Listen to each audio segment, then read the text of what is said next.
Hey, what is up, guys, and welcome to the stream. I hope you guys are having a great day. Of course, we're here to talk about Guardians of the Galaxy. The brand new video game was unveiled today, and joining me is Degenerate J. Jay, you know, we've known each other, now, for like 2 years. Hey, what is up, guys? Right? And welcome to the stream. Yeah, you just met me. Who is this guy? No, but, we haven't collabed too much, and honestly, it's because I haven't been doing any content for the last 2 years, frankly. Because I've been waiting for Gotham Knights, and I've been waiting for the game since 2015. I mean, obviously Arkham Knight came out, my channel blew up. Under Arkham Knight, I gained like 60,000 subscribers in like 6 months, and then I was just sitting there waiting, and I'm like, okay, cool. So yeah, like they're just gonna drop the next one in like 2 years, right? And that would have been 2017. It is now 2021. So here we are. It's been a while. Yeah, it's been a while. You recently made the I say smart, I know not everyone did, decision to start doing other things too, more than just not that you never did, but like kind of you still cover all the Batman stuff, but you kind of do your own thing now too, and I think that that's probably good for your sanity, because otherwise you're playing the waiting game for years when it comes to WB. You are, and actually, this upcoming week, I'm going to start a series where I go back through. I'm actually going to do a lot of different weird things, which I know Middle Earth, somebody in my comments, is going to be upset about, because I'm actually going to start doing reaction videos. I'm going to react to old, like, Batman the Animated Series episodes and old Batman movie scenes, and as long as I don't get my channel taken down by Warner Brothers, those could be fun. I'm going to do some Arkham videos, because why the fuck not? Everybody in my comments is going to be like, oh, yeah, you're just milking the Arkham, blah, blah, blah. You're just covering the same shit over and over again. I'm like, well, okay, but the people like what they like. I'm sorry, but maybe I am milking it, but people watch those videos like crazy, and people love them, and my comments go crazy. So who am I to be like, no, those, like, oh, I'm just, like, milking something old, I don't know. No, yeah, you got to do whatever you're passionate about, man. Like, if I'm feeling it on a Batman, top 5. If I'm not, I do something else. It's whatever you want to do. I think that that's important. I think that a lot of people will respect that. And there's going to be the people who come for one thing and they don't really care about you. But like, I don't think that you can't really sweat it. You just got to do what makes you happy. And I'm glad to see you doing that. Yeah. And what's in the works for your channel the rest of the year? Oh my gosh. Well, so much stuff. I would say so much stuff and nothing. And what I mean by that is like, there's a lot, but it's hard to actually pick ideas because I have like 500,000. Really? You have that many ideas? Yeah. The issue is I know that YouTube won't push them to anybody, but I have them. So, I mean, like, I've been working on stuff today. I did the same thing you did. I hit not Gotham Knights. Wow. Guardians of the Galaxy immediately. I wanted to talk about that.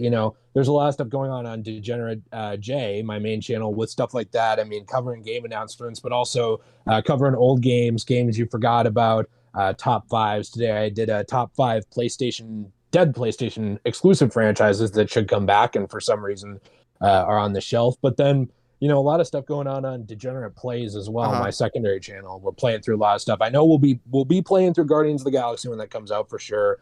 Gotham Knights, I know for sure. Suicide Squad, whenever that happens. There's a lot of stuff. Prince of Persia, but it's a waiting game. Where are all these games? They're out there. Where are they? Well, we're getting this game in 4 months. That's exciting. We're getting Battlefield 2042 in October, so also in 4 months. That should be good. Are you looking forward to Battlefield, or are you interested in shooter games at all? Not your thing? I like shooter games. Okay. I'm on the fence with Battlefield because here's the thing. This is a big throwback. Battlefield 2140, was it 2142, I think, or whatever? The super future one. I thought this was a sequel to that. I misread it at first, and I was just hyped out of my mind. So I ruined it for myself. Then I saw, oh, this is 100 years before that. It's near future. I'm still into it. As long as it's not World War II getting milked to death every year. I mean, it's cool. I love Battlefield 1. I just wasn't a big fan of 5, to be honest. But That's fair. Yeah. Mr. J with the $5 dono. He says Mr. J deserves a follow on Twitter. And does he though? Does he? What has he done to deserve? No, I'm just kidding. No, he does. And this number right here, this 0 that's right next to my head, guys, that's supposed to go up with every super chat. It said Oh, it says sponsor train, not super chat train. Hold up. Super chat train counter. Aha. Okay, I just fixed it. So that's our super chat train to the bottom right of my head. And right now we have one. So thank you, Greg, for getting the train rolling. And you can also see the tip jar right here. Fill this up. It helps support the show. Also, guys, make sure that you are liking the stream, and also make sure you are subscribed to Degenerate J on YouTube. Just search him up. He has 82,000 subscribers. You will see him right there. So you're getting there. Yeah, dude. It, I'm on the I'm really trying to get to 100. I'm on the grind, honestly. Starting today, because I have not uploaded in several weeks. But with this new Guardians game, I'm actually really excited because one, the game is actually coming out in 4 months. This is a traditional release cycle, where this is what they used to do back in 2011. You know, with Arkham City. I can't believe it. I know, where you announce the game, and then it comes out 4 to 6 months later. It's none of this bullshit where it's 3 years later, 3.5 years later. I mean, even Arkham Knight was almost 2 years. But yeah, I mean, recently these games have just been insane. The Last of Us Part 2, you know, and many others, even Gotham Knights. So yeah, I'm really excited we're going to actually get this game soon. I don't get how they've been doing the releases. You know, like I've always said, like there should be more transparency. So like, here's an example, just real quick. I made a video on the Evil Dead game coming out near future a few days ago. I actually had one of the lead directors of art at Saber Interactive, one of the lead creative designs, respond to my video in the comments, and I verified it. Like I went through the hoops. It really was him. He straight up commented and answered some of my questions. You know, like I feel like not that they owe us that, right? But not us YouTubers. I don't mean to be like entitled here, but I mean like fans of these franchises. They just want to know what's going on. That's all it is. You know, you don't need to throw an hour of gameplay at them or anything like that. If you're working on a Superman game, you can say, hey, listen, things can change, but right now we're working on a Superman game. We'll have more to show you in the future. And then people aren't sitting out here speculating about everything because we don't know anything. You know, it's fun, but it would be nice to see a little bit more of that. So it's nice to just see like hey, listen, you know, we knew before we're working on Guardians. We'll show you something when we're closer to done. And then we see something and they're like, we're closer to done. It'll come out soon. We hope you like it. That's it. It's simple. It's not hard. Yeah, I completely agree. And I mean, also games are just taking longer to make now. Also, everybody's saying Jay's mic is quiet. Is that the common consensus? Is that it's too quiet? I feel like I have us at the same volume level of decibel. I could digest it. That's to me, I think that's too loud, but two people have said your voice is too low. So no, Anakin says no. Anakin said just turn up your volume. Okay. My mic is not the best one ever because I'm using my wife's headphone mic because like for some reason Discord was garbage today. It wouldn't let me in on my camera on like my computer or my phone, so I had to steal her phone. Oh. Okay, Greg Pop says it's fine. Anakin says I can hear him fine. So never mind. I think we're good. That was just like 1 or 2 people. Bliss says it's fine as well. Great. Okay. Yeah, so October of 2021. Were you surprised to see that the release date was that soon? Yeah, I thought it was going to be 2022, like June. Me too. Like seriously. Like, hey, it's coming in a year. That's what I thought. You know, there's a lot of what's weird about this too, right, is I was expecting a lot of pushback on this game. As soon as the trailer came out, I saw it, I watched it, and I was like, this is really cool. I am bracing myself for everyone to tell me how horrible it's going to be because of Marvel's Avengers, right? I haven't really seen that. I've seen like 2 people say like, what about Avengers? You know what I mean? Right. But I'm surprised. It seems like this trailer has convinced a lot of people who even played that this looks at the very least good, like a good game. So I'm surprised in one trailer they were able to kind of calm people down with that and also announce a solid release date in just a couple months. Now, if they delay it now, they'll get just hell to pay on it, right? Right. But right now, fingers crossed. I mean, they've convinced a lot of people of it, and we know it's coming out. That's more than we can say about a lot of stuff. True. And Anakin says it's going to be delay incoming. I'm really not so sure.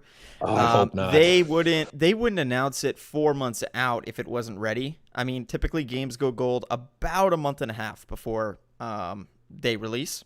So you're looking at, they know they only have 2 months. I mean, it's crunch time, that's for sure. It's going to be a pain to finish that game, given just how much is involved in it. What's up, JX22X? What's up, Hunter? What's up, Evan? Bliss. I already said hi to Bliss. Greg Pop says it's going to suck 100%. See, this... I'm seeing a lot of negative comments about it, and I'm really quite surprised, actually. I'm pretty sure Greg's kidding, though. Yeah, but you do agree that the game looks pretty good. I mean, I think it looks good. Here's the thing.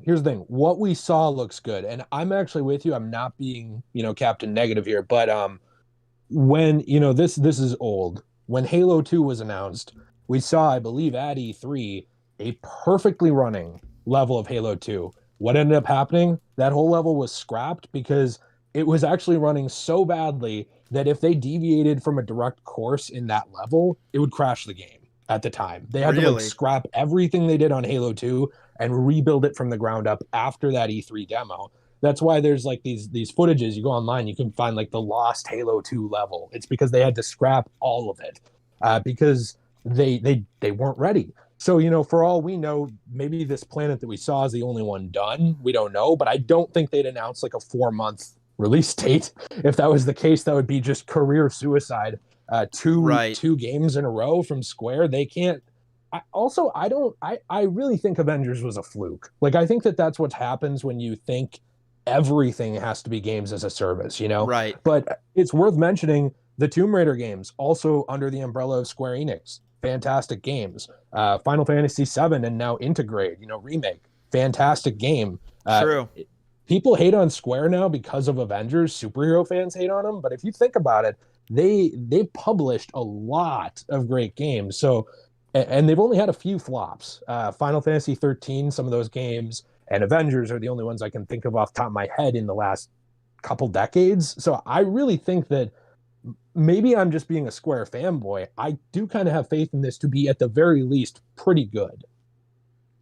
Yeah, and, that's a great point, that Marvel's Avengers was such a huge misstep that people are now skeptical if the game's going to be good, and I understand all of that. This is the second installment in that sort of contract that they have established here, but this is from a different, sort of sub-developer, and additionally, again, I think the quality of what we're seeing here, there are a number of differences between this game and Marvel's Avengers, and even from Gotham Knights.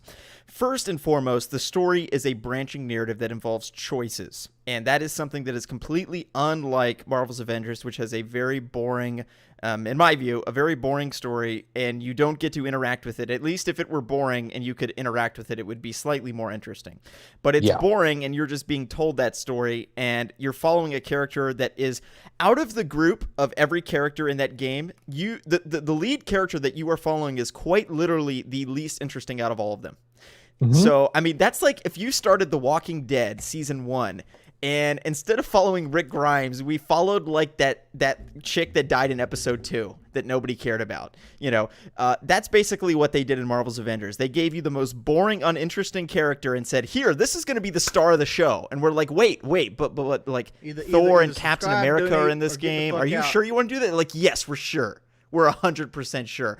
She is the future. And it's but we haven't even gotten a game with these other ones. If you're going to set up her leading the Avengers, or at least bringing the Avengers together, at least we need to see what they were like before that. Because she's not a founding member of the Avengers, so we need to see the real Avengers first. Well, it was have your cake and eat it too. That's really what they wanted. They wanted to market off the success of the MCU while being that one kid who has to be different. They couldn't commit. They couldn't commit to being different from the MCU, and they couldn't commit to being it, right? They wanted to market off its success, but make hollowed out versions of them. Instead of Steve Rogers, you get Reeve Dodgers. Instead of Tony Stark, you get Tony Stork. You get these just kind of nerfed special versions of the characters that are not lovable at all. There's some cool stuff in the game. I'll give them that. Look, call me a shill, but I bought the Endgame suit for Iron Man. Why'd I do it? Because I need something to record footage of, since all my MCU videos can get copyright strikes anytime I show a clip. But there's cool cosmetics in that game, sure, but you don't really earn anything. There's no real path of progression.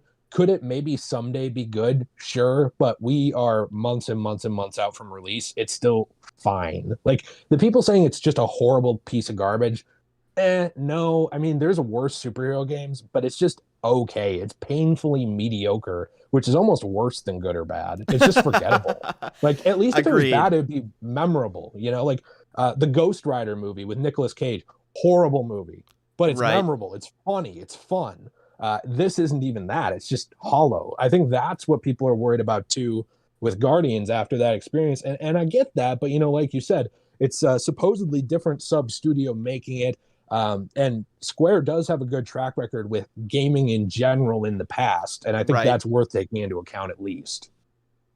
Yeah, that's a fair point. And I think that Marvel's Avengers, like I said, perhaps I'm hyperbolic and facetious, much in the same way when I'm critiquing the Arkham Knight DLC, I'm going to say it's worse than it was, just because I kind of have a resentment for it. But, you know, Marvel's Avengers was really built up to be this almost one of the greatest superhero video games of all time. In fact, of course, the one of the executives there over at Square Enix was actually bragging about the fact that this game, Marvel's Avengers, would be better than Spider-Man PS4, which of course is laughable in comparison looking at both of the games.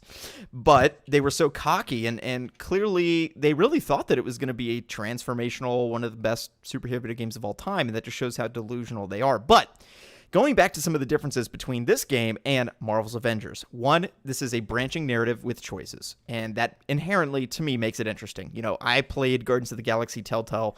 It was abysmal.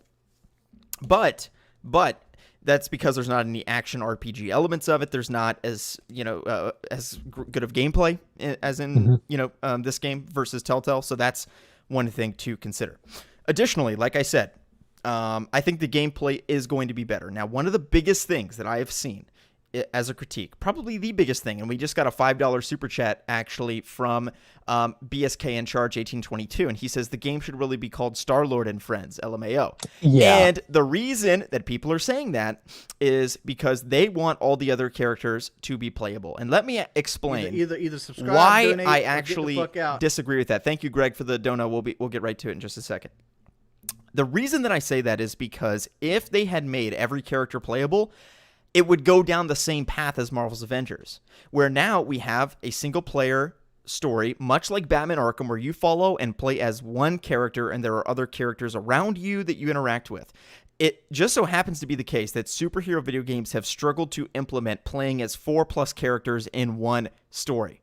Name 2 good superhero video games where you can play as 5 different characters that have incredible single-player stories. I'll wait.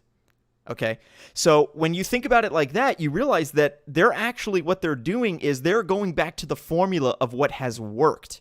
They're going back to the well and saying, all right, turns out that Arkham and Spider-Man PS4, these games where you follow one character and maybe you introduce a few sidekicks and whatnot, but broadly speaking, you follow one character. It is a AAA single-player RPG action video game with a coherent single-player plot.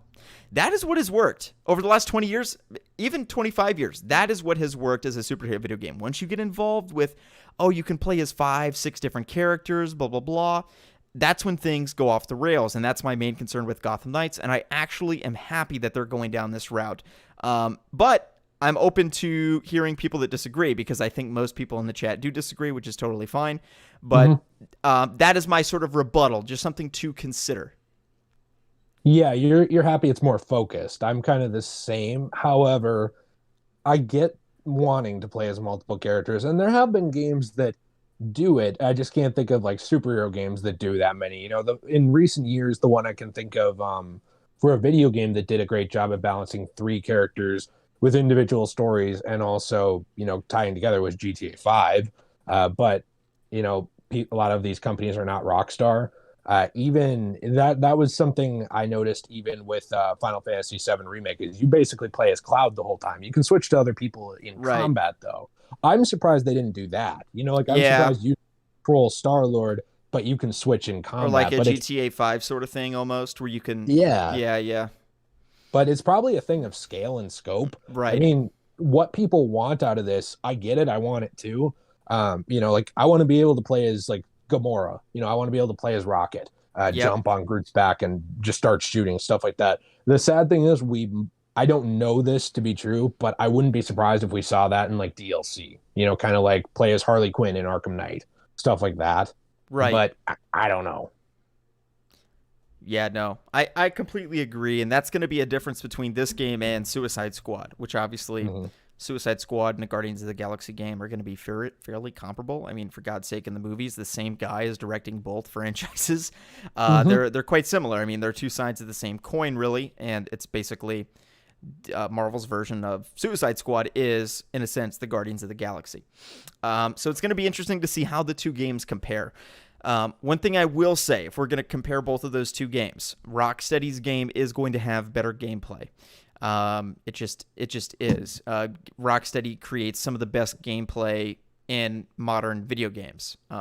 So that's something that I would come to anticipate. If you're looking at story, that's a toss-up. Rocksteady's not really proven themselves as their games are very cinematic, they're very atmospheric, and they have great gameplay. I wouldn't say from a narrative perspective they have necessarily proven themselves as some of the best in that regard, particularly given the fact that the one game that they did not have heavy writing assistance from outside parties was their weakest game from a narrative standpoint. So I think that the games will compare differently in that way, but I do think that the gameplay for Suicide Squad will be much, much better because Rocksteady is just so good when it comes to that. Yeah, that core gameplay loop they have for Arkham just in general, like it's you can get sick of it if you just, pile drive. That's the only thing you play ever. But in general, it's really well done, like the mixture of stealth and combat and stuff like that. We have yet to see any sort of gameplay loop for Guardians. Like, we don't know what it is other than walk, fight, fight.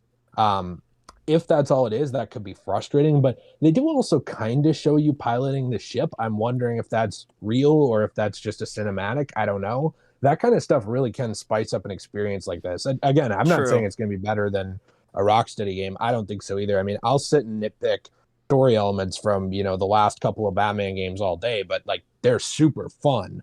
And so hopefully we can get that same sort of thing here, even if there are some spotty details at times. Right. And again, I am really quite excited for the fact that the game will be following more of a traditional AAA single-player story model as opposed to this open world crap, because every game now, they try to blow up the scale to mass proportion. Like ever since GTA 5 broke the brains of every game developer, because every game after 2013, they've tried to basically turn it into GTA. They've tried to, even games that shouldn't be as big as GTA. It's like, oh, we got to have the whole open world. Oh, we got to have all these side quests. And then you get into games like Spider-Man PS4, and I love the game and whatnot. It has all these side missions, and 85% of them are trash. They're just forgettable and boring and pointless. But it's like, no, we've got to make it the huge open world, man. We got to be able to play through all the city, and we got to have stuff to do in every corner. And it just gets repetitive and boring because they're not really putting in the work that it takes to build out a map that large. Okay, here, I want you to respond to this. Greg Pop, thank you for the $5 dono. He says, I was hoping this Guardians of the Galaxy game would be the Telltale Season 2. What are your thoughts on that? I didn't get to play the first Telltale season. I actually like a couple of the Telltale games. I was playing through some of them with my wife. We were playing through the early Walking Dead ones. Those are fun games. Are they really video games? They're kind of like just interactive walk around, make choices simulators, but they're fun. They're a fun experience. I see them as much of a video game as I see like Batman Arkham VR. I'm sorry, but like it's just kind of an experience. But a lot of those later Telltale games are not that great. I think I'm good without it. Yeah. I was hoping it would be the sequel to the Back to the Future Telltale game, crossover with Jurassic Park. They made those two. Everyone forgets because they're bad. Dude, it's very interesting because hold up, I'm trying to pull up my live here. There we go. It's very interesting because Telltale was so good at the start, man. Holy shit, they were good. If you weren't around, like if you weren't heavy into gaming in the early 2000s, you were missing out because Telltale in the time of like a year and a half, they dropped The Walking Dead. They dropped The Wolf Among Us. Then they dropped The Walking Dead Season 2, which had so much hype around it because the first season was so good. All these montages went viral on YouTube of people reacting to the ending of the game because it's so impactful and powerful. Telltale's Batman even was really quite good. And besides that, unfortunately, they just really lost their way and ended up, unfortunately, not really finishing they strong. Didn't stick the landing. Exactly. Well, what happened was they established that model that worked really well, and then they never really innovated it. No, and they used the same engine, like pretty much the whole way through. Like the games early on that have problems, I could excuse it, but the later games have the same problems, like graphical issues, loading wrong, someone loading T-posing, somebody being transparent. I recently played through the first Batman Telltale game, and there was a thing where the smoke didn't load in for Gordon's pipe, so it was just this massive blob of like black over the screen. Like anytime you walked in front of someone, it would just cover them. And it was just a lot of stuff like that showed the cracks. I personally, I know this is contentious, some people don't. I loved the second season of Telltale Batman, probably even more than the first, except Alfred. I literally wanted to strangle Alfred in that season.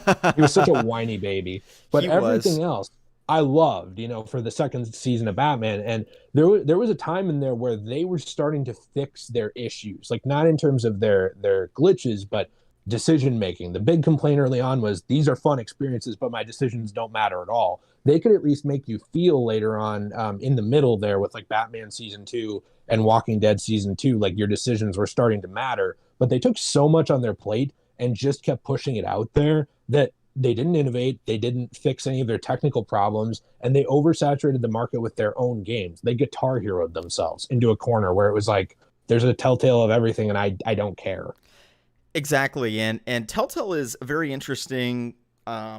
It's a very interesting game development company for me because I actually, in terms of friends in the game industry, I have the most friends that were ex-Telltale employees, and they've told me a lot about what it was like to work there. And Telltale was a really interesting place, and fundamentally, the understanding that I've gotten is that everybody's kind of in agreement, fans alike. I mean, even just from the outside, you can see this, is that essentially what they did is they had The Walking Dead. It was a huge success. The game cost dirt cheap to make because Telltale employees were super underpaid and they were just churning out games. Like they were making a new episode every month. So you're talking about a 2-hour piece of product developed in a month, which is insane. So yes, even though their games don't have great graphics, they don't have great gameplay or whatever, that's still a lot to do in a month. I mean, that is crunch time like crazy. So what happened was, they had that huge success with The Walking Dead and then The Wolf Among Us, and then they said, okay, so we can make cheap games, and we're going to apply this model of making a cheap game to literally every franchise and IP in existence. So then they went to Game of Thrones. They went to Guardians of the Galaxy. They went to tons of other IPs and even Batman.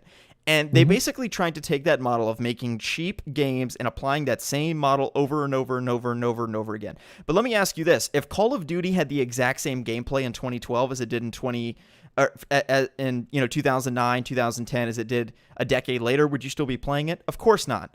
Those franchises are completely unrecognizable almost a decade later because they've evolved and changed so much. For better or worse, at least they're changing. Are you going to buy the same game every single year, the new one that comes out, if it doesn't change at least a bit? Of course not. And their problem was they never really polished their model. What if, the name is escaping me right now, the game where you kind of make choices and solve crime scenes as a robot, you'll know it. Was that a Telltale game? No, it wasn't a Telltale game. It was more of an action RPG game, but you do make choices and you solve these crime scenes and you play Detroit? as this robot. Yes, Detroit Become Human. Thank you. Oh, okay. So think about if they had evolved their gameplay to that point. They made the graphics better. They made everything better. And then they just carry over that core element of what works in their games, which is the choice elements. If they had taken that and applied it to a more polished model and evolved that system over 2 decades, they would still be relevant to this day. But They'd instead... be making Until Dawn. Totally, but then they just oversaturated it like crazy. Yeah, and then other people came in and did it better. Exactly. Until Dawn, Detroit was like whether you like those games or not, it was the evolution of what Heavy Rain started in Fahrenheit and those games.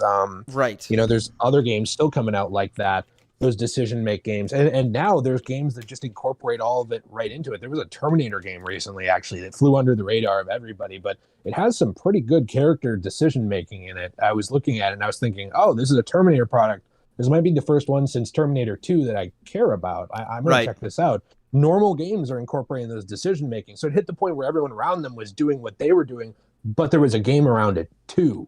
That's right. That's the problem. That's and not to bring this, to kind of bring this completely full circle, I hope that the end result of Guardians is not them just doing what everyone around them has done. If they want to make this focused and single player and everything, and they even tweeted about it, and they talked about how, it's going to have like, they've been flooding their tweets, but it's single player, story driven, third person, action adventure, and it's an original Guardians universe. So apparently it's just its own thing, right? Right.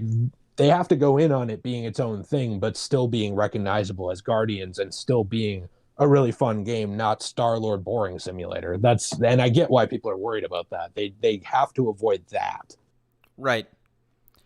So what are you most looking forward to in this game, and what are you more concerned about? And one super chat I forgot to answer is from Bliss Edits. Hey, Slick, should I watch the Guardians game trailer? Yeah, of course you should watch it. Check it out. See what you think about it. There's also gameplay, so watch that too. Mm-hmm. But go ahead. Yeah, there's like 10 minutes of gameplay. Yeah. Or 12 or something. Yeah, I think it looks fun. But I'm most excited about romancing Gamora.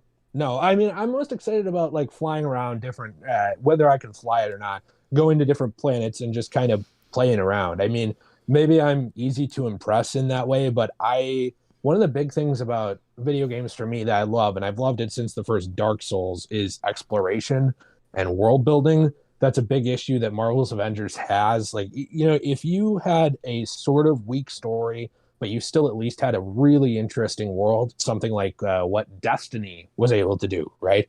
Interesting world, story, really subpar.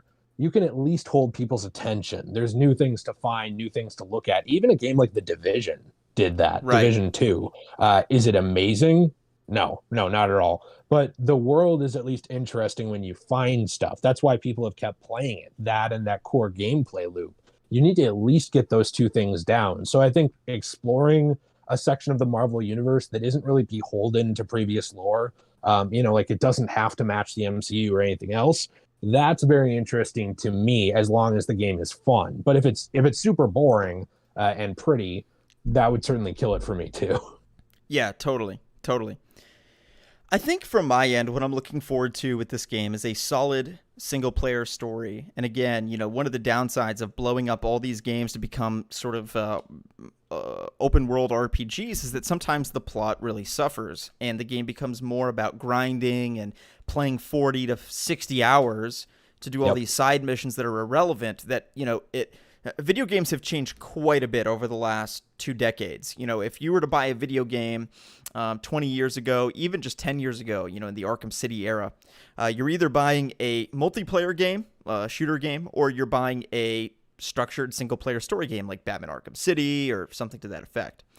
And now gaming has changed so much that everybody is trying to get to that massive open world, huge sandbox exploration, whereas before that really worked in Far Cry, it worked in several game franchises, but I don't know that it should be applied to everything. Now, what's interesting is that Guardians of the Galaxy, you actually could see that work quite well because, you have outer space and travel to different planets and all that sort of thing. That model could actually work quite well. We'll see how much of an open world there really is. My feeling is, again, it's going to feel a little bit more like Batman Arkham Knight, where there's, I guess, kind of a illusion of free roam, but it really is quite rails on. And I think that that'll probably be the case here, where maybe they'll try to give the illusion that you can, travel around. But really the choice is between, like, do I go to this planet or do I go to that planet? And then it's on rails from there, probably. Yeah, I could see that. It reminded me a little bit of Knights of the Old Republic, actually, in a way, when they showed, them picking to go to this planet and then going there and progressing the story. So my question is this. Let's say you can go to these planets, right? Mm-hmm. Is every single one of them going to have in-depth good side missions? Or like once I go to this planet and I sell off Rocket Racoon and then I break him out and I get out of there and I move on in the story, is there any reason to come back there except maybe to grind some levels? I mean, if there's not, then that is kind of the illusion of free roam, right? Because you can go back there, but there's nothing there. It's just like walking around.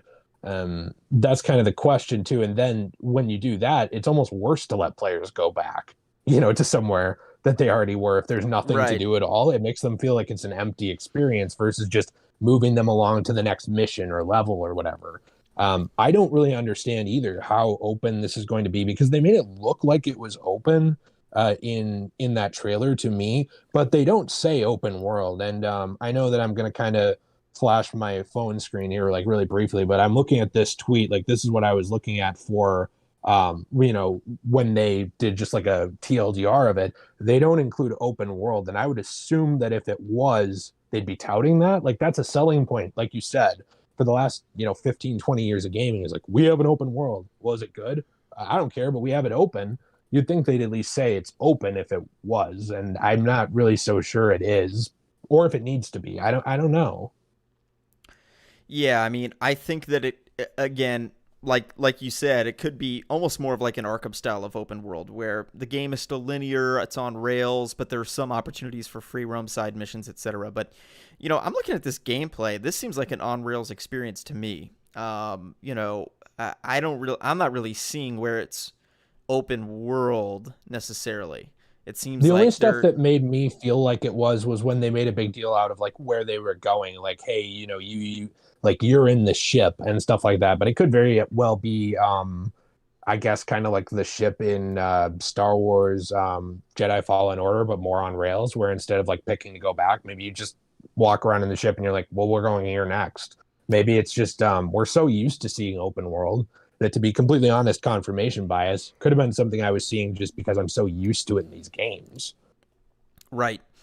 For those of you just joining us, Degenerate Jay here. Make sure you're subscribed to him on YouTube. Also, right now we're just chatting. We're going to do a Q&A segment later. We've been answering some questions that have been trickling in. If you want to participate in the Q&A, send in your super chats. It helps support the stream, and that would be greatly appreciated. So send in your questions and super chats.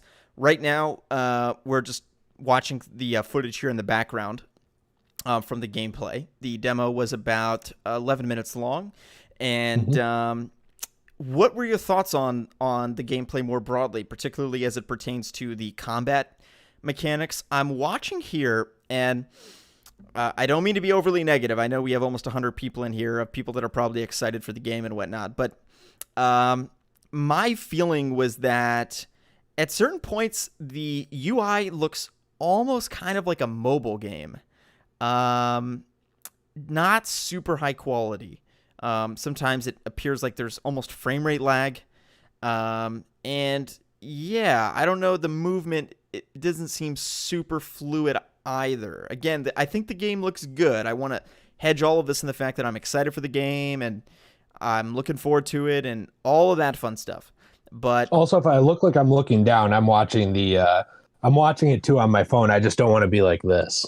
Oh yeah, no, you're good. You're good. And then also it's probably good we can read the chat too. Basically what I have propped up is my camera's on me, and then my phone is leaning against my computer monitor where I'm watching, I'm running the stream, and then the chat is running. So I'm reading the chat on my phone. So I'm watching you like a creep because I want to see your exact reactions to everything I say. That's the only reason I'm here. It's like I don't have any friends. I need human interaction for like an hour, and I'll be good for the month. Honestly, 1 hour a month, that's a low bar. I just need something to prevent me from going insane. And then I lock myself in the office the rest of the month. Do you go out? You get to go outside often? Or are you still like locked down from COVID or what? I mean, well, I don't want to make this like a weird thing, but I got to be honest. I always kind of just went outside. I mean, like I wore a mask where I had to wear the mask. Sure. It wasn't Cali here, like where you were dealing with forever, where everything was shut. Minnesota had a couple months like that.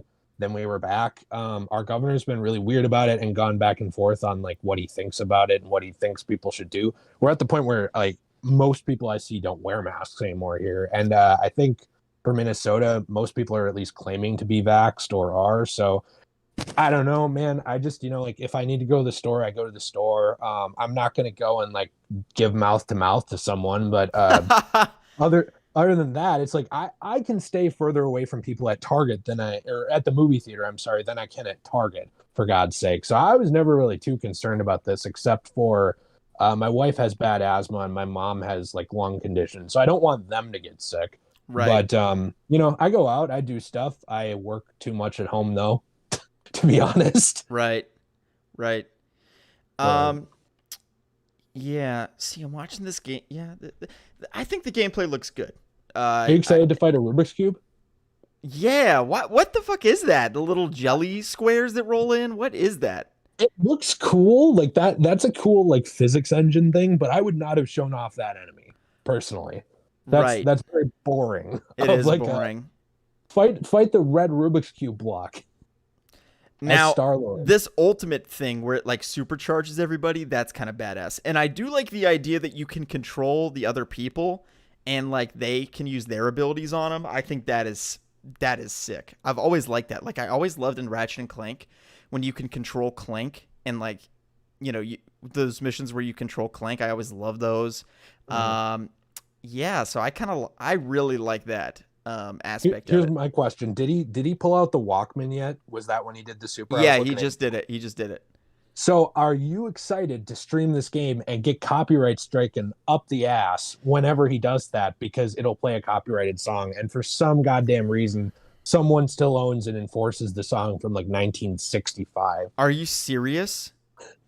I mean, probably. They will have to have an option to shut that off, right? Because like I've been playing, full disclosure, I've been doing a couple videos about Batman in Fortnite, and I played that, and there's an option to turn off copyrighted music. That's becoming more and more common because if you stream it and all of a sudden, you know, Lil Nas comes up on the screen, you're going to get copyright stricken immediately, right? Yeah. Like that just is going to happen.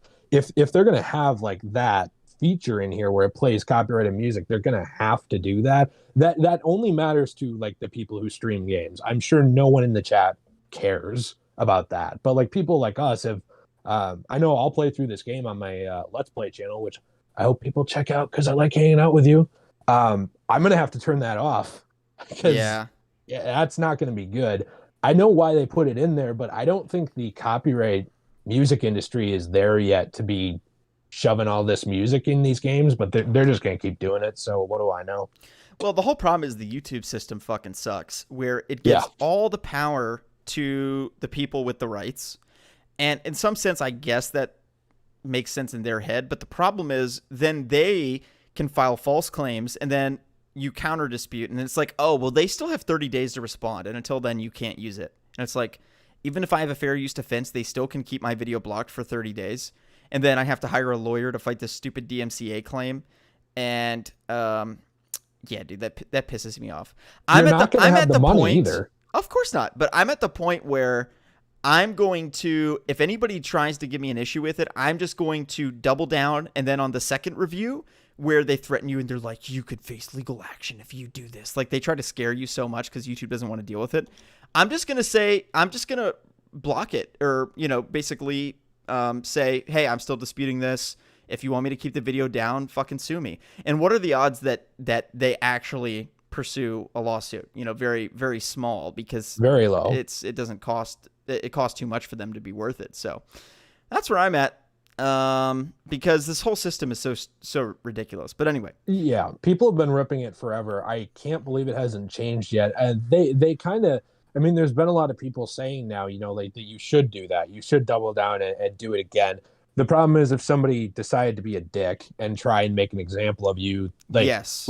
Let's say I'm UMG, like the Universal Music Group, not even saying they do it, but I've gotten copyright claims from them. Yeah, everybody has. I'm UMG, suck. You're you. I have $1 billion. You have what?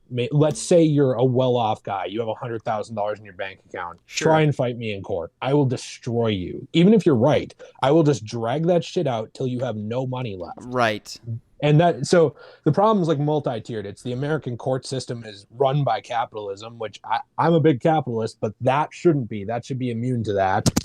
And then you have under that, I just actually pulled out my headphones. Under that, you obviously have, you know, the YouTube copyright system and DMCA law and all this stuff all together, and every layer is flawed. So I don't know when they're going to fix that, but It's a yikes.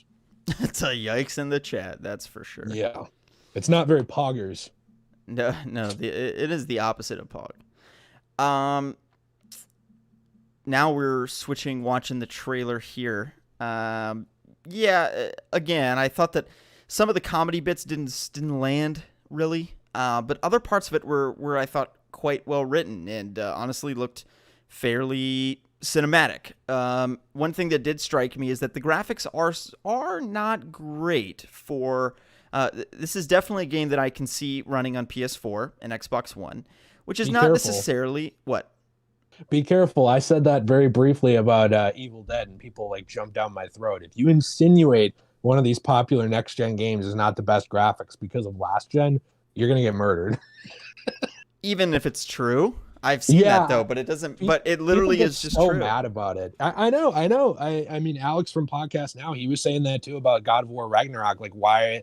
This is what happens when you hold it back. Just saying. Like, I know most people don't have a PS5 or Series X yet, but if it has to run on last gen, you're gonna see that, right? I mean, if you're fine with that, cool. I'm much more about gameplay performance than graphics, so like I'm okay with it.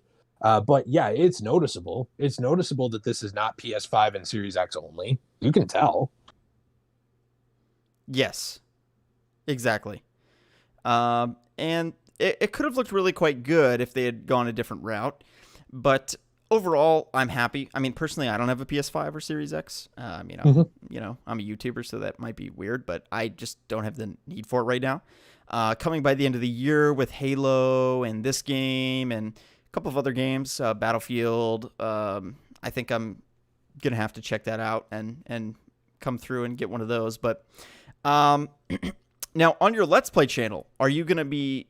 Did you do that to kind of diversify from the content on your main channel and do new things? Like, are you gonna play that game on your Let's Play channel, or Guardians of the Galaxy in your Let's Play, or is that gonna be in your main channel?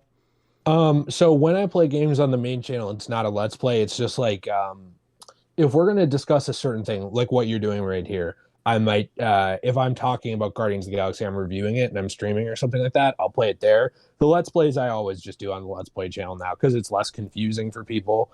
And it's easier to not dilute my content. I mean, like, I'm not saying it's like a lower quality or tier of content, but it's a different audience. You know, like the amount of people interested in me bitching about some trailer for 10 minutes is very different than the amount of people who want to watch me play through the entire Guardians of the Galaxy game. Right. So that's a very core, like, niche audience there that wants that. You know, it's like it's in a way, it's like the people who pay for your channel membership or who go to Patreon or something like that. It's right. The people who are like really into it. Right.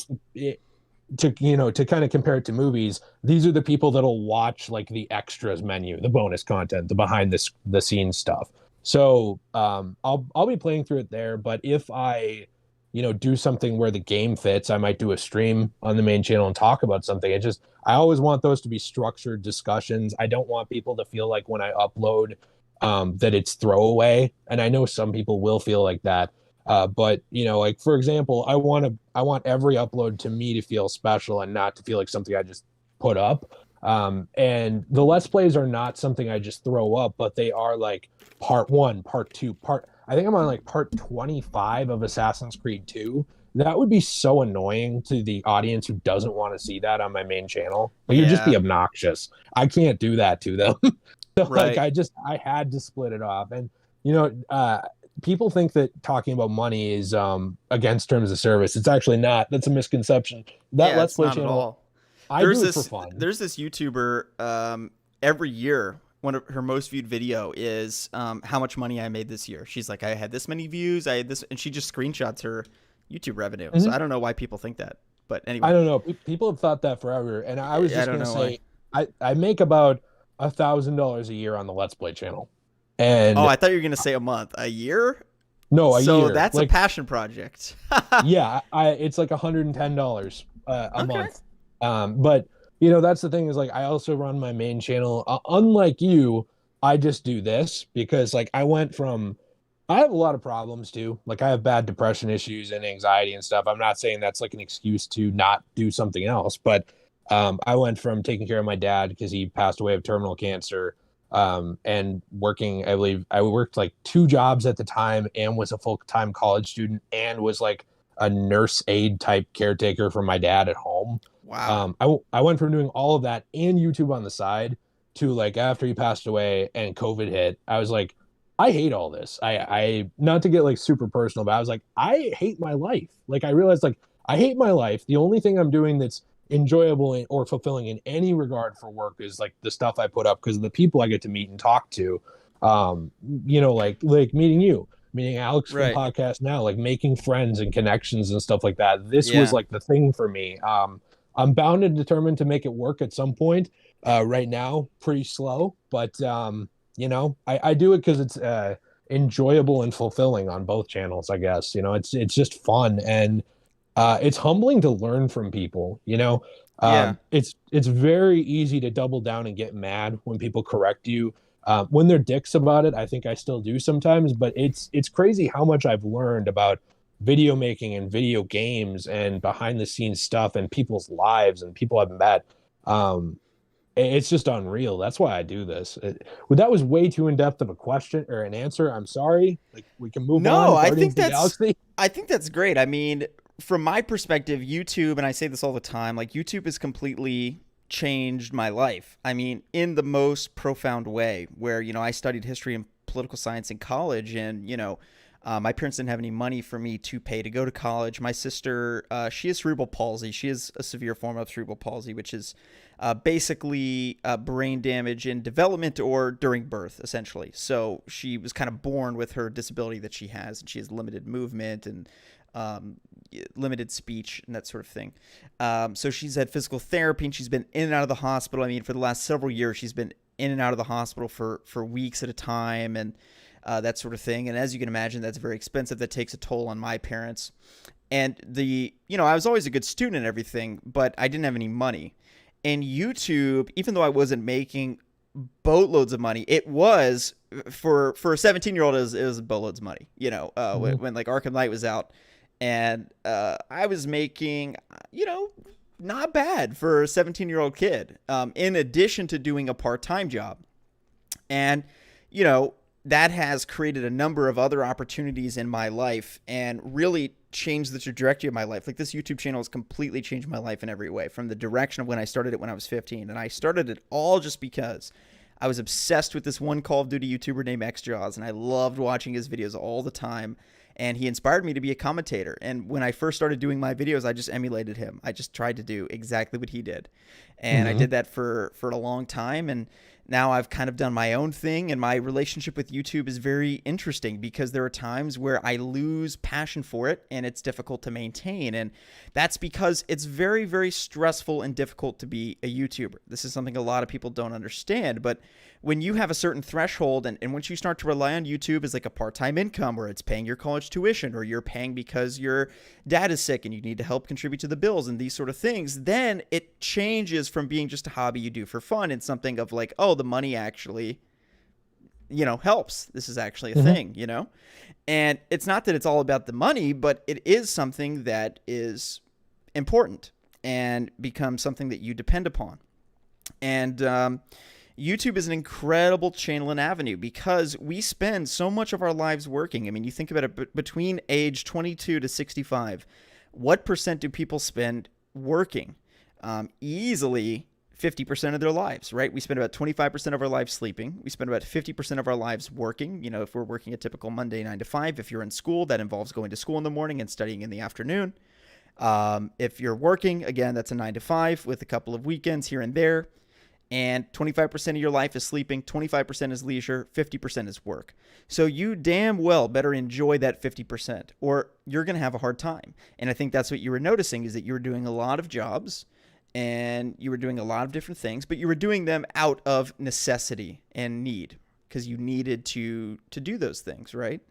But it isn't always the most fun. And that's one thing about YouTube, is that it is something that can be fun. And then you start to do it and you realize, okay, it is still fun, but the idealized version of what you thought it would be is never there, because the reality of it is a lot of YouTubers are very stressed. A lot of YouTubers struggle. A lot of YouTubers, their peak is, they're riding high for 2 years and they're on the top of the world and they're getting crazy views and whatever the views and subs are rolling in. And then for the next 3 years, they could just flatline and become irrelevant.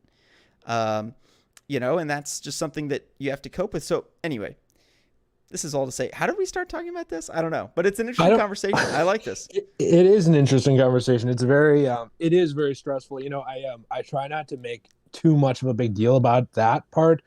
I should be able to talk about it, right? But the thing is, anytime I bring up something like that, I get the crowd where it's like, well, you should be grateful. It's not a real job. And like, what you do isn't really work. Like anybody can sit around and play video games and like say something about them and stuff like that. And it's crazy because some of the people who think that, my wife has always respected what I do, but she didn't know how hard it was until, she started doing that with me, sitting down and being like, how do you talk? Like, how do you talk for an hour? Like, how do you talk about this without repeating the same thing over and over again? How do you provide something interesting to this conversation that 500,000 other people haven't already said? What makes what you say valuable? Stuff like that. I mean, people don't think about that.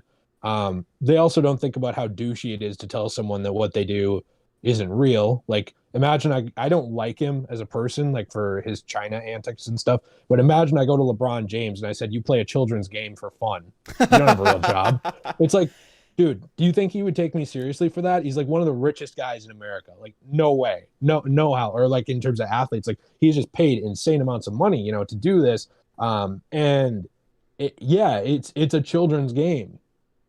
Why do you watch it? You know what I mean? Why is there an audience for it? Why do people care? What he does is real. You got it. You can respect the hustle of what he does and how talented he is, even if you don't do it. I can't believe like that attitude, man. Like I've seen it too. It's not just about YouTube. Like I was a teacher, like I taught high school. People said the same thing. If you can't do, you teach. Like it's not a real job. People say that about my mom who teaches. People have said that about blue collar workers I know, like people like plumbers. Like it's not a real job, but my cubicle job is. It's like people have a really, really, really weird view of like like what I do is most important and everyone around me is just there. It's very odd. I don't know. Yeah, I mean, I'll let you steer the conversation back onto the the prime topic before people run away because I'm monologuing. But it's weird, man. Oh no, yeah, I think we're good. I'm seeing a couple of. Well, actually, I saw one comment of people saying that we should start a podcast. So I think people are enjoying it, and the views seem to be going up. But no, yeah, well, I think that's you're right, and a lot of that is rooted in jealousy too, because a lot of people it's always been a dream of theirs to be a YouTuber, and when they see somebody else who is successful in that, they can get a bit jealous. And then I remember thinking this too, like XJaws when he had like 800,000 subscribers and he quit. I remember thinking like, dude, you're so insane. Why would you quit with 800,000 subscribers? And the reality of it is, it's because it's hard to do something that you don't want to do. It's super hard when you're accountable to yourself. Now, if you have a job where a boss says you have to be here at this time or you get fired, that's one thing. That's easy because it's very clear cut what you have to do. The boundaries are set. When you're accountable to yourself to do something that you no longer want to do, that's hard. That is hard to be motivated to do. And that, I guess, has been, it's again, with my channel, it's not that I've lost motivation. It is more that I guess I don't know, like I was really excited and so hyped about my channel when Arkham Knight had just come out because I was playing the game every day and there was this fun, active community around it. And now for the last several years, I'd say 2 to 3, I haven't had like a high level of motivation because one, my channel is a very particular audience. It's superhero video games, which is great. I love superhero video games. There's nothing wrong with that. But has there been anything in the last 2 years as it pertains to superhero video games that has been like exceedingly fun to play? Not really, no. Like, can I get on here and pretend that I'm hyped to play Avengers? No, I'm not going to do that. I'd rather just be honest and just say that I don't like the game. I can't get on here and like pretend that I think it's fun,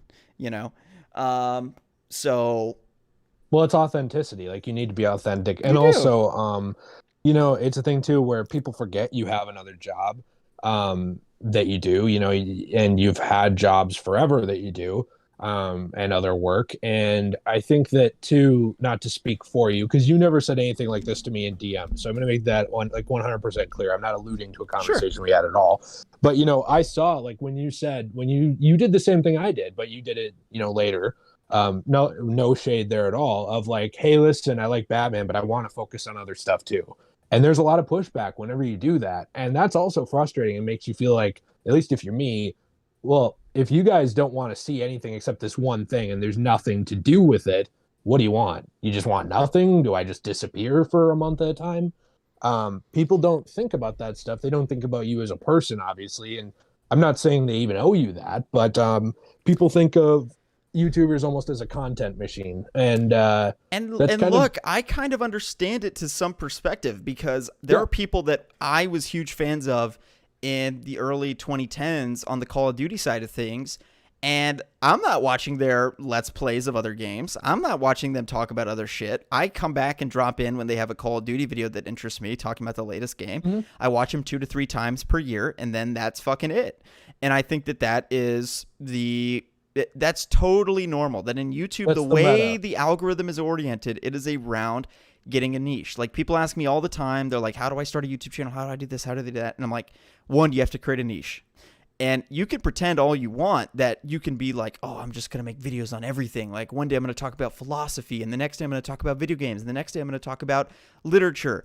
And it's like, no, your channel will die, and you will get so frustrated and pissed off, and you will quit. Like, you need to have, and then you get into the next level strategy of like what Graham Stephan does. Are you familiar with him, the finance YouTuber?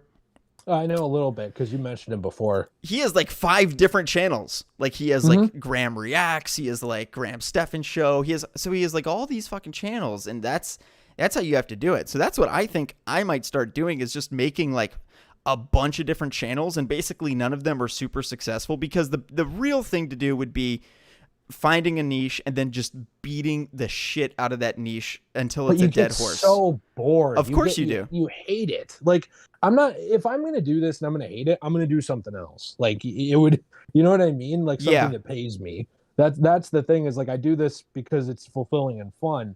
And people don't think about that though too. Like, for example, your niche is really weird too. Like, niches change in terms of what the algorithm values. If your niche is animation, and then that algorithm change came about 10 years ago that murdered animation on the website, they don't care that you had a niche. Your channel's dead.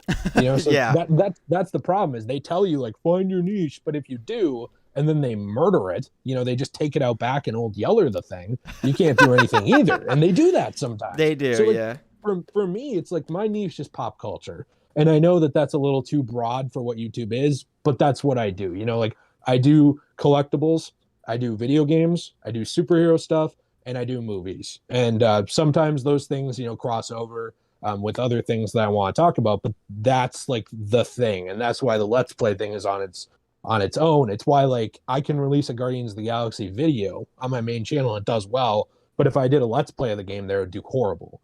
YouTube was not designed to be that way originally. It happened when Google took over and used it as a click farm, basically. That's kind of the problem with what's happened with that. There's not really a way around it. I know for me, I probably caused some of my own problems because my niche is too broad. Like, for example, I have a video coming up. I'm actually going to grab it here real quick if I have it. Where I'm putting together, reviewing, and talking about this X-Men Transformer that I just got. I know this video is not going to do that well. I know it's not, but it's fun. You know, like, and I make those videos too that I want to, that I think are fun, that I don't think will do great. And maybe that's a dumb business move, but it's like, to keep this fulfilling and fun for me, I have to do that. And then it's that balancing act, because it's like, if you have too many low performing videos, then YouTube's like, oh, people don't like this guy anymore. We're not going to show their stuff. Like, oh man, his click-through rate is going down. He's not getting those views anymore. We need to stop showing his stuff. People don't like him anymore. And then you get frustrated, and then you go back to like your niche, and then you make videos on like this. You do like the same video you've done 10 times, and it does like 10 times above average. You're like, fuck, people only like me when I talk about this one thing. Like, people don't even like me as a personality. And I feel like every YouTuber feels like that almost, because unless you were an elite level YouTuber, like PewDiePie or Moist Critical or one of these people, you can't just be coming on here like talking about whatever you're interested in one day. And that like you said, 10 to 15 years ago, that's what it was all about. It was all about the personality, like the YouTube personality. It was basically like every channel was like a vlog almost. And then gaming came in. It was a little bit more centered around what game you were in. So then like Call of Duty YouTubers emerged, and like anime YouTubers came out, and movie review YouTubers started coming out. And that was all the early 2000s, roughly around 2010. And since then, it's just been sort of propelled further down that direction. And one of the big things that changed is now watch time is such an important metric, where it is better to do one video that's like an hour long that has high watch time than a bunch of smaller videos. So, you know, that's why you see these like video essay channels that do like hour and a half videos that are like highly basically documentaries. That's like the best thing to do for the algorithm, because you get that high watch time, high view retention, high view duration, and they're going to boost your shit like crazy if you have a video that's like an hour long with high watch time. That's kind of like the High Top Films model, and I like High Top Films. He's a cool guy. I've done a video with him on this channel, but that is a solid model that he's got going on there that is very, very effective. So I will say the one thing I do have that most people don't have, and this is I don't know if you call it a privilege or a benefit or whatever, is time. Because like for me, again, not to like bring it back to this and be weirdly depressing, but it's just to give context. Like after my dad passed away, my mom has this big house and needs help with it, and like needs help by herself too. Like she needed a emergency knee surgery to like replace her entire knee, and needed someone to live here. You know what I mean? And she needs another one actually within the next year. So it's like for me, I basically have to be here, like my wife and I anyway, at least for probably the next 2 years to help my mom, like just for her health. And I wouldn't ditch her over that. You know what I mean? It's not, she doesn't have other kids. Like there's step kids she has. Like my dad had 2 kids when he was very, very young, when he was about 20. Oh, wow. And they were not with my mom because his first wife passed away. So like they are around, but like it's different, you know, and they live a ways away and stuff like that. So it's like for me, I have time to make YouTube work, you know, like it's crazy the amount of stuff you can accomplish in a couple of years. A year ago, well, I guess you'd say 2 years ago, I was literally no one on this platform. Like no one cared about anything I had to say because no one saw it. And now, yeah, I'll make a video and it'll get a couple thousand views sometimes, and I'll do horrible compared to other things. But you also look back at my channel, there's videos from a year ago at 500,000 views still gaining views. Like top 5s and stuff. That's badass.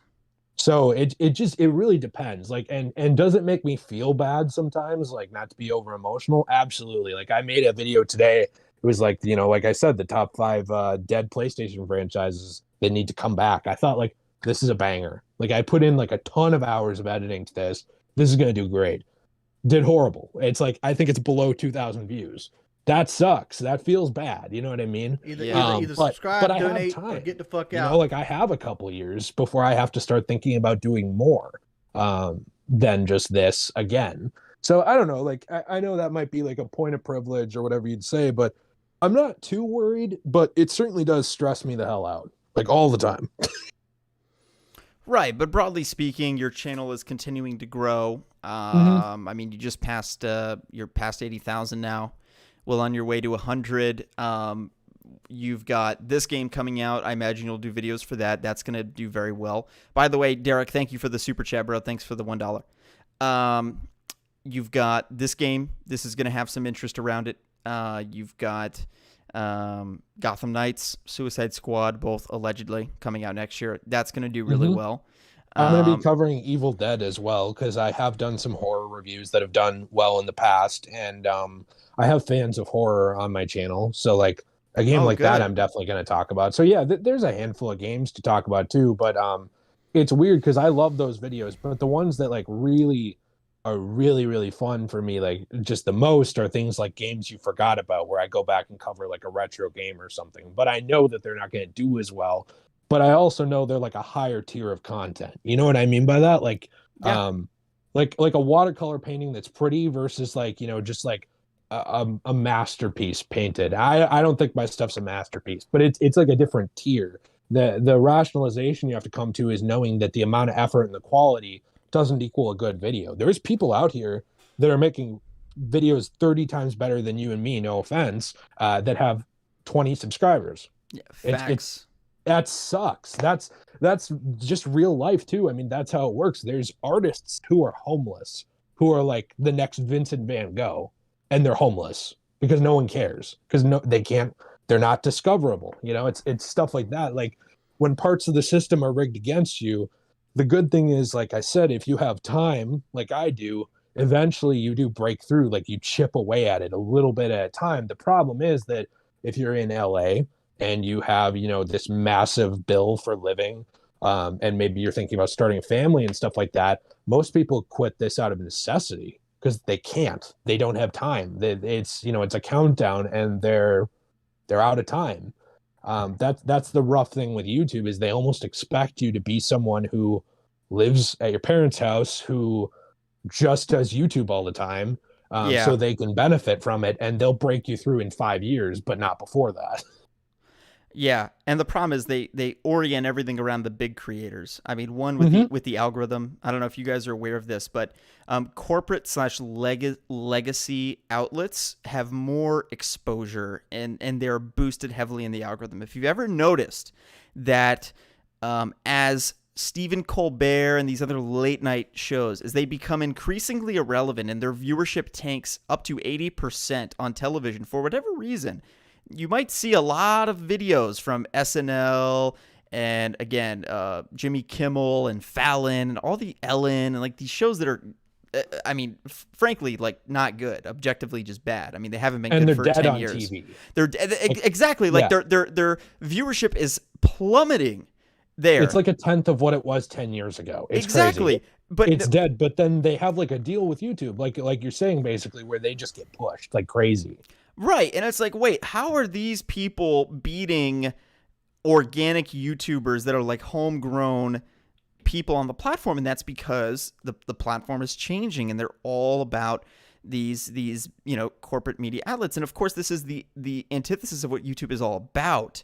But as YouTube you know, more money has moved into the platform, this has sort of happened. It's good and bad, but I think broadly speaking, it's made it very difficult to compete as a small creator.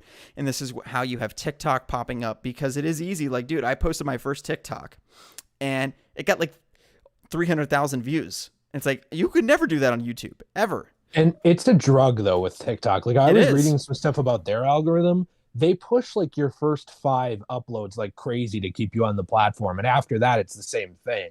Yep. But you know, like if you have a fresh account, it's very different. If you have a fresh YouTube account, guess who's seeing your video, even if you made the best one possible? Fucking nobody. Nobody. No one at all. And that's the thing, is like when they're saying, like, let's be honest here, a part of you and me being even semi-successful on this is luck. Like we somehow broke through at some point, right? Yep. Something we did got noticed, and then something else we did got noticed because of that thing. And if we never did that first thing, maybe we never would have been noticed, you know? Yeah. And that's the crazy thing is it's like, it's not about effort.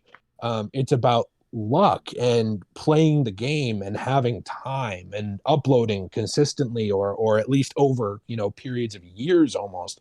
It's why I kind of feel like within 10 years, let's say this platform is going to be around forever, hypothetically, which none are. But let's just say it is. In 10 years, I don't know if you will be able to break through as a new creator at all. Like, unless people start dying, you know what I mean? Like, right. People who are uploading and there's all of a sudden, you know, like a content drought. How would you break through? Like, you barely can now. You barely could 3 years ago. How will you in 10? I don't know. It's ruining the platform in a lot of ways. But, you know, because some of these people have a lot to say that are nobodies. You know, there's somebody in the comments section or in the chat here, I guarantee you, who has fantastic ideas for videos, who if they had the money, the time, and the equipment, they can make fantastic stuff. At least one person down in that chat could. But would the algorithm ever push them through? If they made the same video I made today about Guardians, would it ever show anybody? Probably not. No. So Hell it's no. rough. It's rough, and you've got to figure out how it works. Like, if I were starting a channel on, let's say Guardians of the Galaxy just came out, what you should do is do videos on like Easter eggs, because that can be something, if you're covering something nobody else is, versus if you do like a review or a reaction to the latest gameplay, like that's something you can only do when you're at the top of the algorithm, which even me, like I did videos on it, and because I haven't really posted consistently in honestly 2 years, but honestly more like 2.5, but certainly as it pertains to the last 6 months, I've not posted shit. So I'm not at the top of the algorithm. That's why the stream has 80 viewers instead of 250 or 350. And my peak with when I was streaming Arkham, I would get 500 viewers a stream playing fucking Arkham Knight 3 years after it had been out. And so that's really how the algorithm works. It's all about consistency and frequency, and it's really oriented around people that are doing it as their full-time job, which I am not. But I do think that all in all, YouTube is still fun. One thing I will say is that they are doing a better job about helping to monetize for other creators. And this is why, I rag about like Superchats and how much they help. And that's because like, it really does help a lot, because as a small creator, you're not really getting that much in ad revenue unless you're having a video that gets a couple 100,000 views. That's when, okay, you can make some coin on that. But on a regular basis for channels like Jay and I with 80K subs, you're getting, even say you're getting, 10, 15,000 views a video. It's not really anything. Like for the amount of editing you're putting into that video, that's below minimum wage, 100%. Below minimum wage. I make below minimum wage in a year, and that's with 80K subs, dude. Like, yeah, we're not talking if you have 10K subs. We're not talking if you have 40K. That's with 80K subs. You're making below minimum wage. Like, you don't start making money on this platform until you have 400, 500K subs. You gotta know that. I mean, people don't know that. People don't know that at all, and they just think that we're really well off. It's interesting, because like, so. If I show you something like this, can you read this like directly, or is it mirrored? I can't tell. Hold up, let me pull it up here. Like on my phone, can you read like what I can read it. So okay, I put 10 hours of. I'm not kidding. So I played through the entire game to do this. First off, then I put in probably 6, 7, 8 hours of editing, somewhere in that area. An hour into writing the script and an hour into recording it. So this is like a 13-hour video. Can you guess how much I made off of this video, where I talked about what makes Metal Gear Solid as a series so special? Why does this matter to people? This is a game, by the way, keep in mind, millions of copies sold across multiple entries. Guess how much money I made on that video? How many views did it get? It only got 1.4 thousand. So you probably made what, $5? $7. $7. And that's the thing. And you know what? So that's it's around 50 cents an hour. For like a week after that, I was fucking pissed. I was seriously like talking to myself, and like my wife was like, "You can't quit." I was like, "I'm gonna fucking quit. These people don't like me. They don't value anything I do. Why am I giving them content if they're not even gonna watch it?" And I was so angry. And then when I started looking at like the analytics, it was like, it has nothing to do with my audience. They just won't show this to people. They just won't. Yep. Like, because you got to build a Metal Gear Solid channel, bro, and then they'll show it to people. But yeah, but that's the thing, is like, I don't want to do that. And I totally get, to some extent people could say like, well, then you're making your own problem. But it's like, well, if I'm a pop culture channel, dude, I should be able to talk about pop culture. It shouldn't just be two things, Dude, I can't.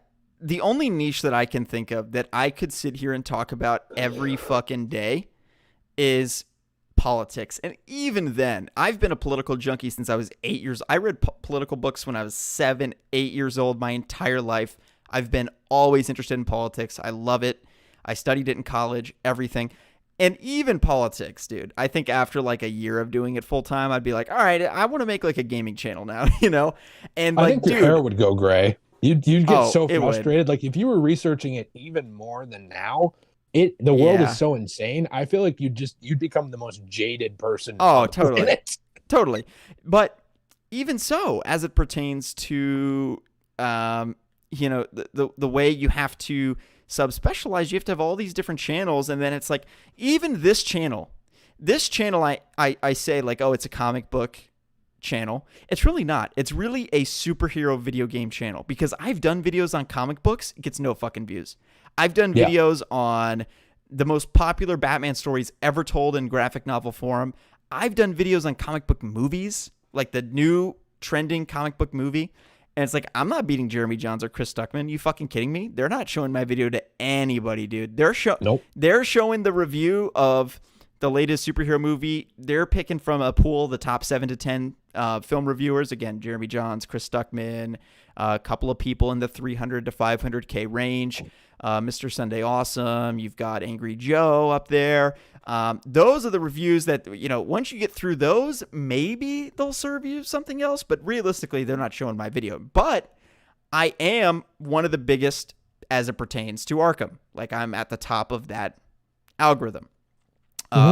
So it's same with you. You're above me in that algorithm because of your consistency in the last 2 years. Like, if you put out an Arkham video right now, it's going to get a couple, it's going to get to 5,000 views fairly quickly compared to your other videos.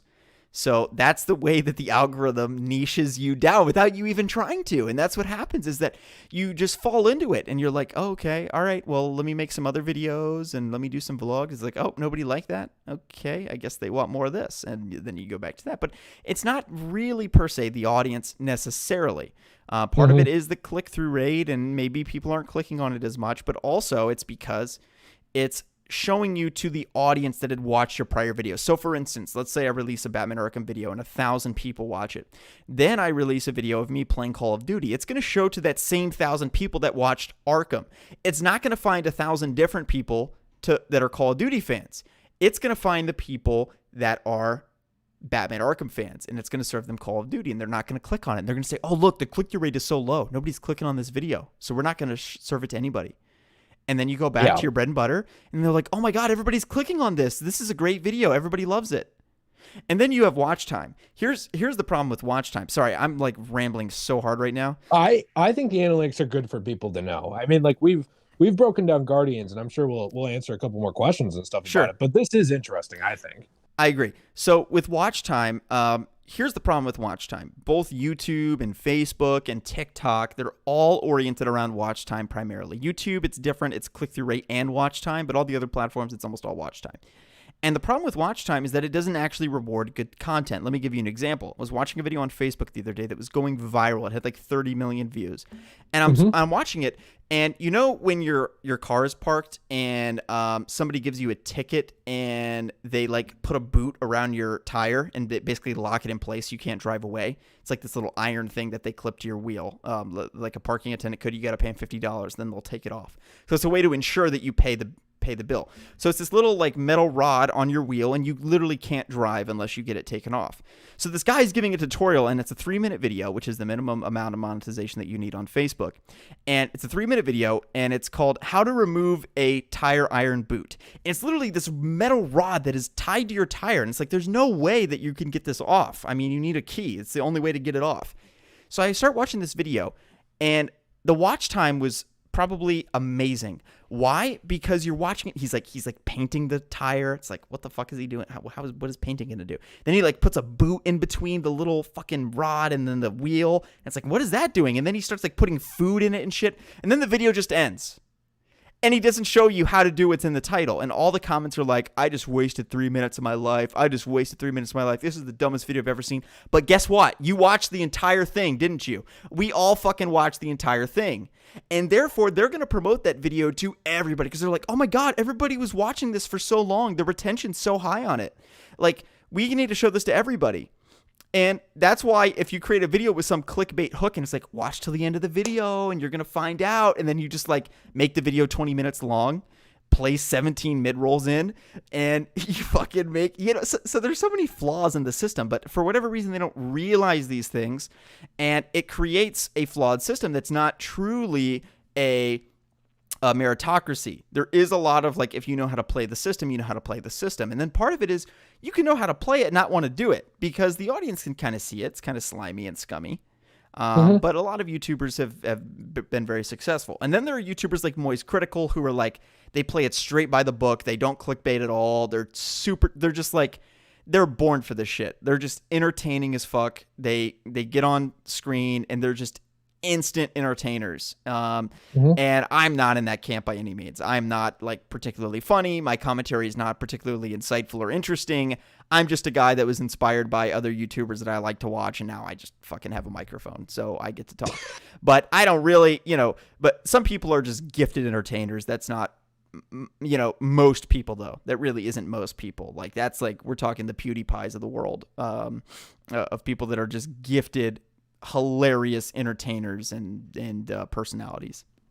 Well, I know you were not digging for a compliment, but I like your content very much, and I do think it is insightful.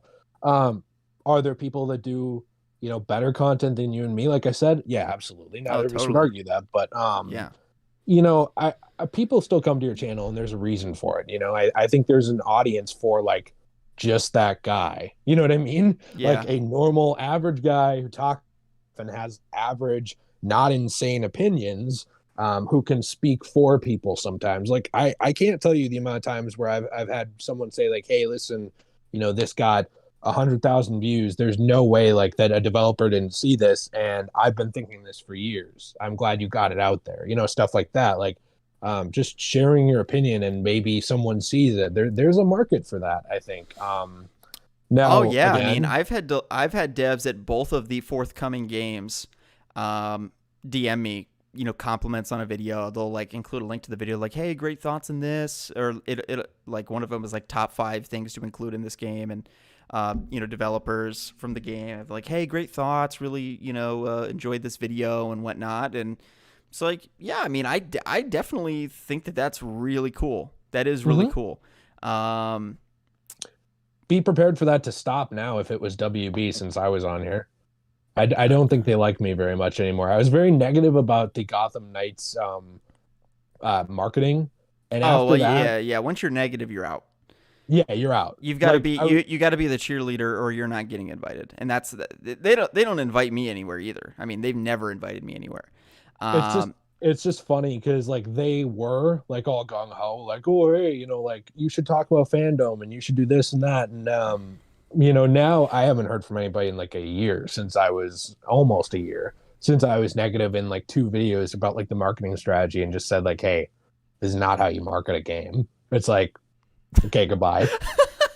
It's just funny to me. Like, it is funny. They want you, like, the incentive is just to be a cheerleader. If you keep your head down and like, oh my God, guys, they released a new still. It looks amazing. Yep. That's why everyone's fake on here.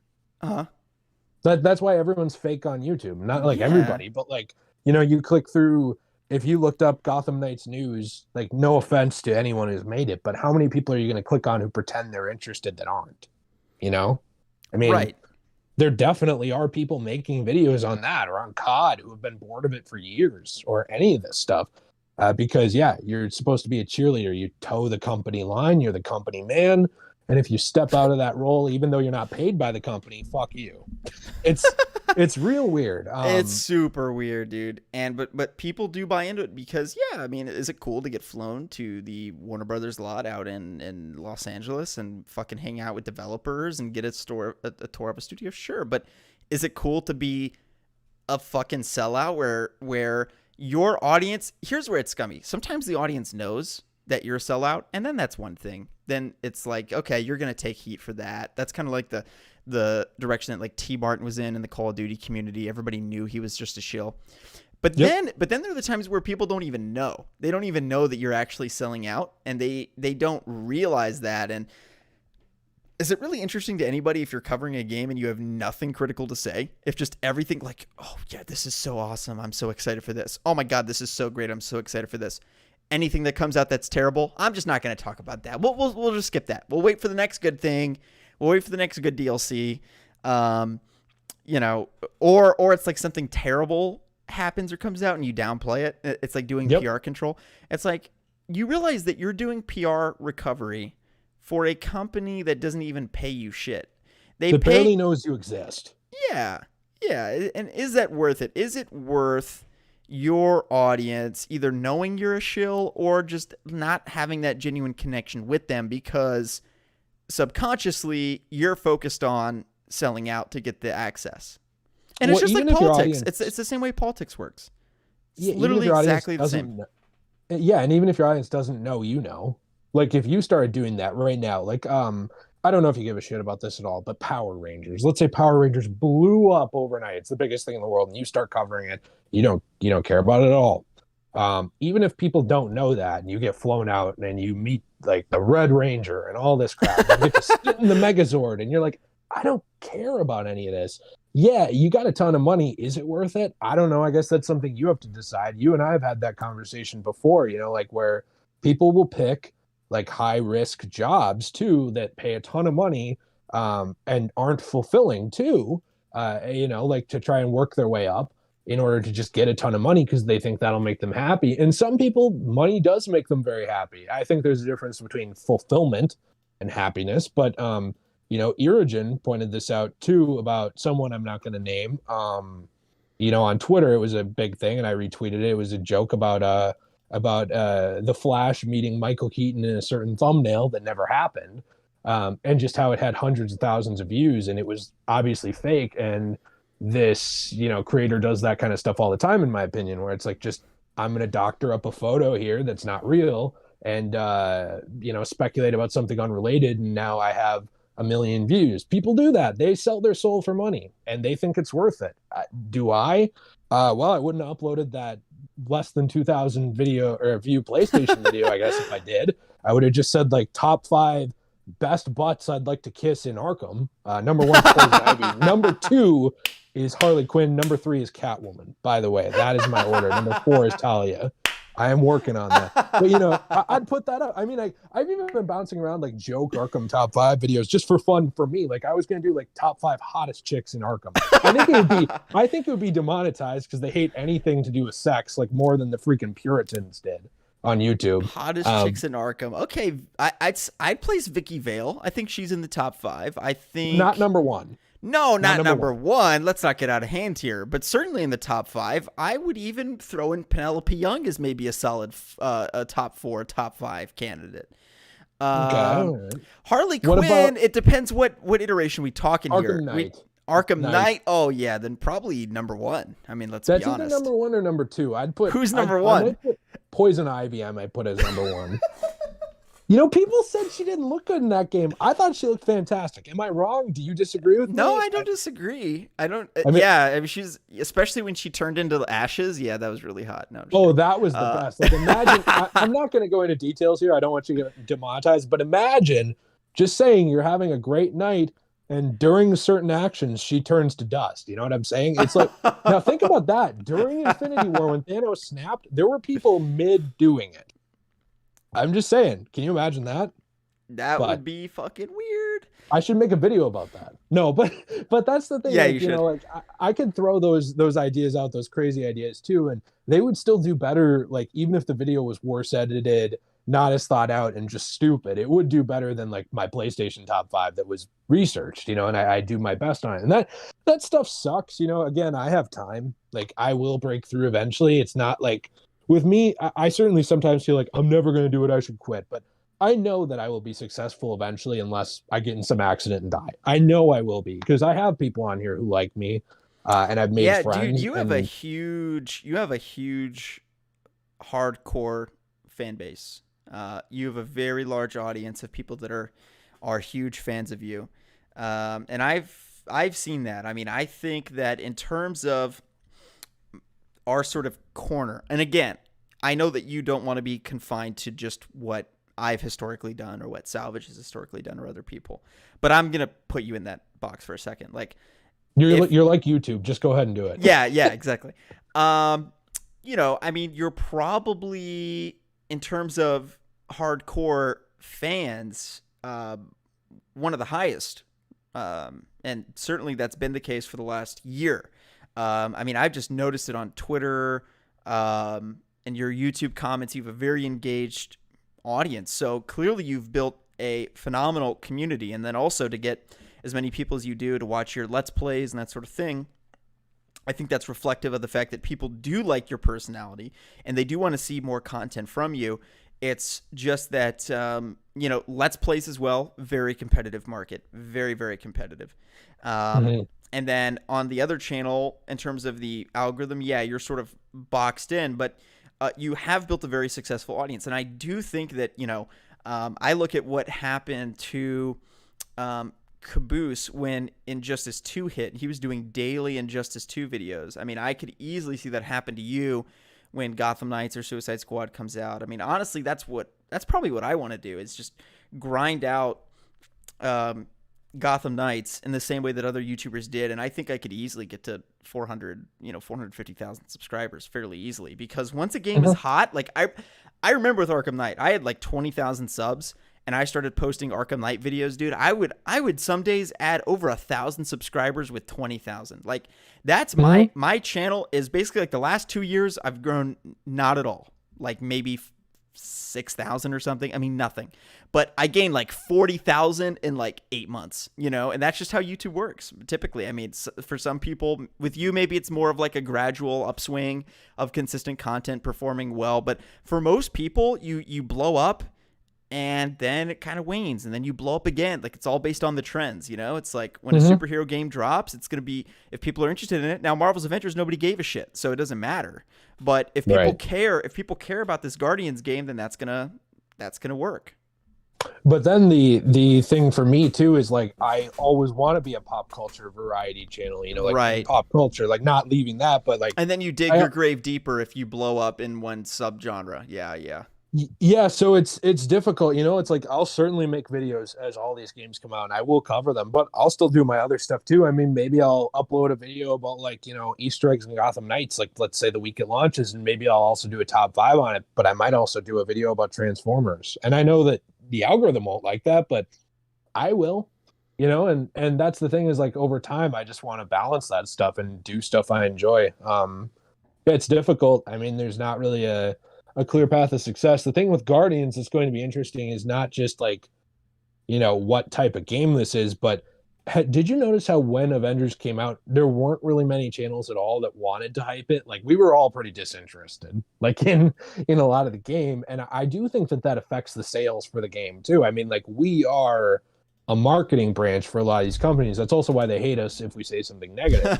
Because they didn't elect us to be that. And we have a sway over those things. So like if this game comes out and let's say it was bad and no one was interested, YouTube has a big sway over perception. Like YouTubers have the ability to impact the perception of a game. Like Cyberpunk 77 got a very particular perception because certain YouTubers started hitting the same narrative that like it runs like shit, it doesn't look good and whatever. And that was true, but I'm saying that YouTube exacerbated that narrative. Like otherwise it would have just been in Reddit forums.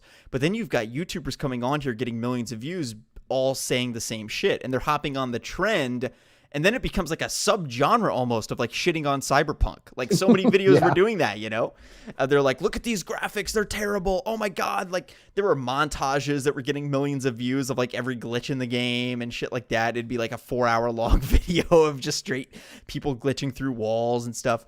I don't know where I was going with that. I honestly have no. I agree with you. Like people hop on trends and then they become that guy, and then they hop on a different trend and they become that guy.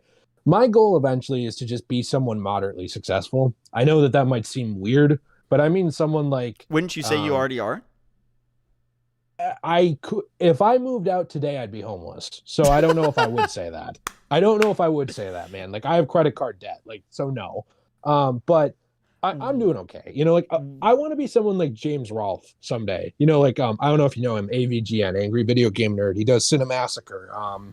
They will do movie reviews. They will do, hangouts where they play games. They will do his AVGN episodes, stuff like that. Certain things certainly do better than others, but he can afford to live off of it, and he has a good time. That's what I want. I don't want to be rich. I don't want to be PewDiePie. I don't want everywhere I go for someone to know who the hell I am. Please, no. I don't want that. I don't want to be a celebrity. I know that people are going to say, well, you're in the wrong line of work. I just don't want that. It's for me, it's more the Harrison Ford approach, not to sound pretentious, but like, I want to do my work. I want to have fun. If you see me in public, I will definitely be nice to you. I want to meet you, but I'm just a guy. I'm doing my job.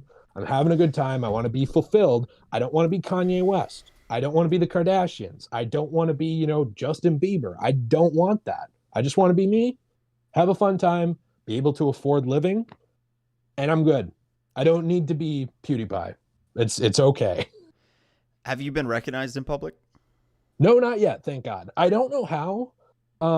Like because of the places I go. Like sometimes I go to comic book stores and stuff like that. I'm shocked no one has. But I'm good with it, to be honest. It's also easier because I live in like Minnesota, you know, like the nowhere state, like in the Twin Cities. Like, yeah, there's a lot of people, but really, you know, I mean, a lot of them are just doing their thing. They're not really, you know, like, where's the next like celebrity? It's not like LA, you know, was where it's like everybody's on the lookout for like Z tier celebrities, even. like, oh my gosh, that person was in a magazine once.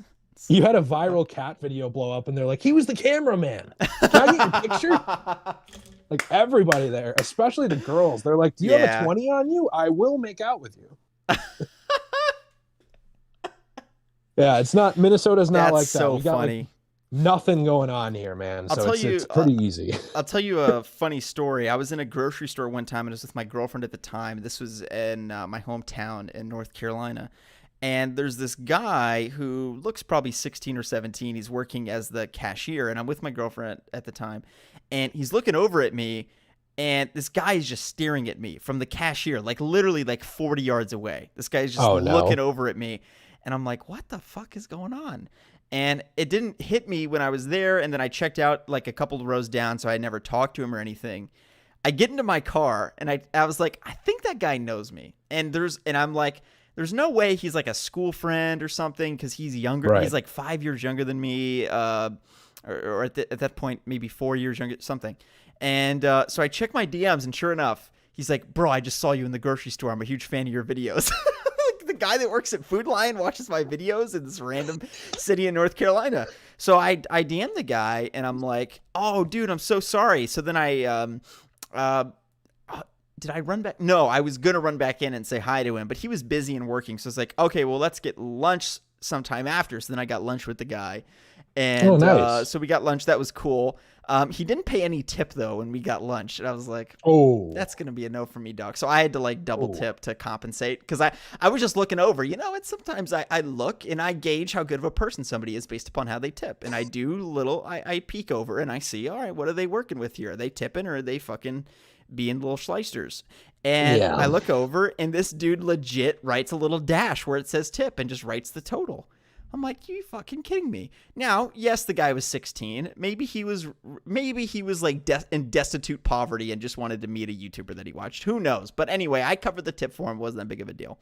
And then you made a video about it, and you were like, "This guy is guy fucking you just sucks. Doxed him. He works here."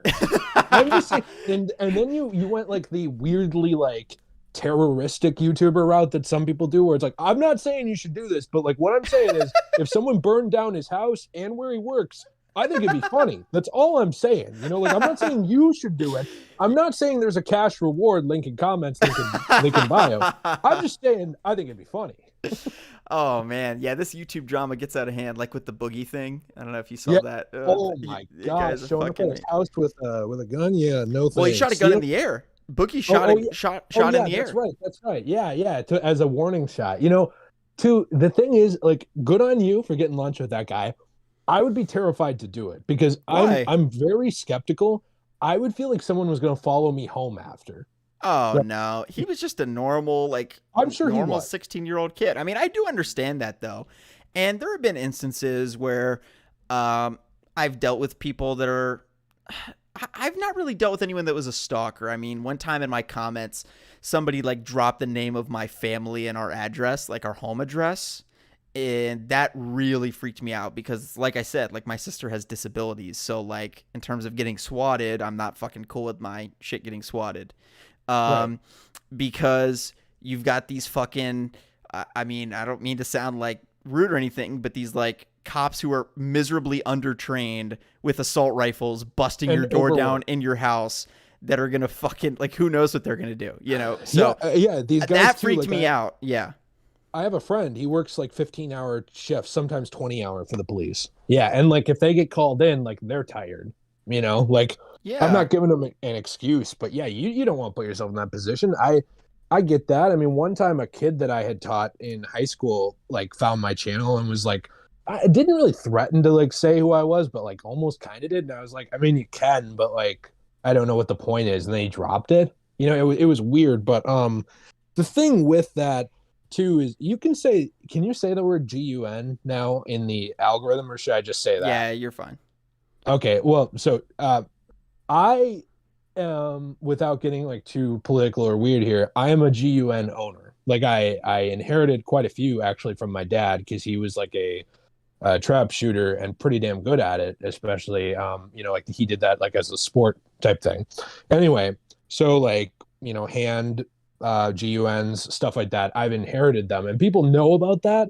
So like, for example, like swatting, sure, that could happen to me 100%, but like I don't think anyone's stupid enough to come to my house, you know what I mean? Because it's like, for me, yes, it's Minnesota, like they would probably side against me, but like if I'm put in a position where I feel like my mother or my wife could die, I'm gonna kill a home intruder. Like I have the means to do that, and I know how to do it, and I would do it, and people know that I would do it, and I've said that a few times. So like I don't really get threatened with that. I'm sure I could get like doxxed or swatted or whatever, but you know, you can also take care of that too. You can also call like the local police and say like, hey, listen, like someone threatened me with this, or like I live here. If you get a call about this, like just please have this on file. You can do that stuff too.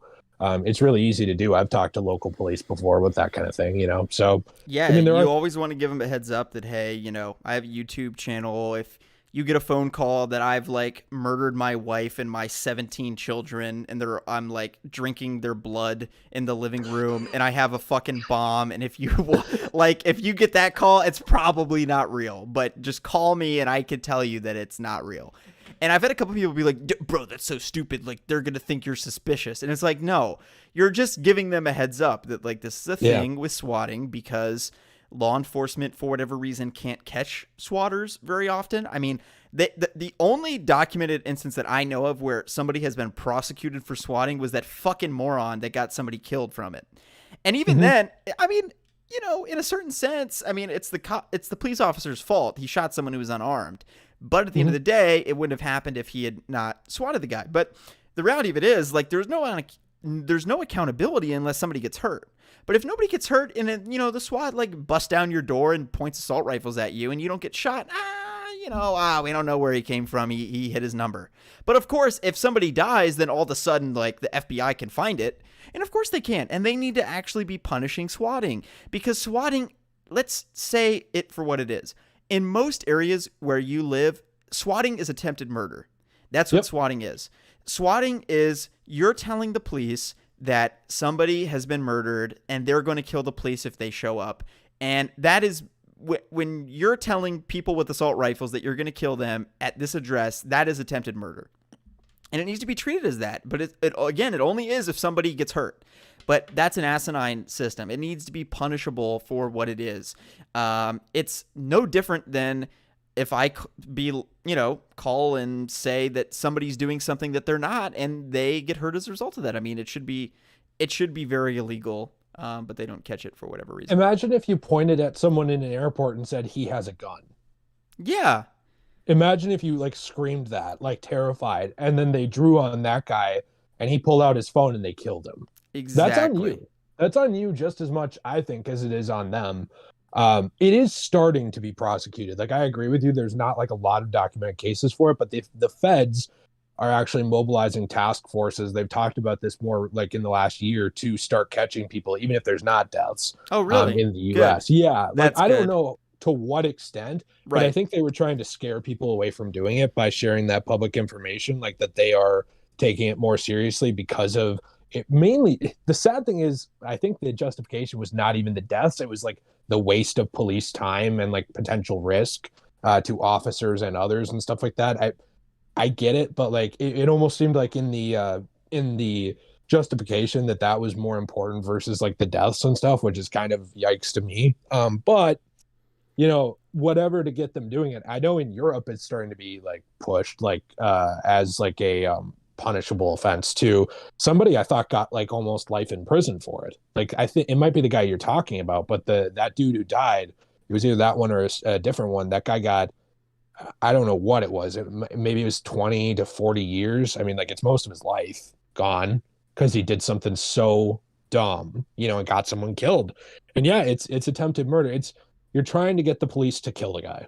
There's no other reason to do it. There's none. Because you could do other scary things. Like, let's say their address, not to give people ideas, but you make like a fake thing that looks like it would go boom. You know what I mean? Like, that's a messed up prank, right? But you're not trying to get people with guns to show up and kill the person. You're just trying to scare the hell out of them.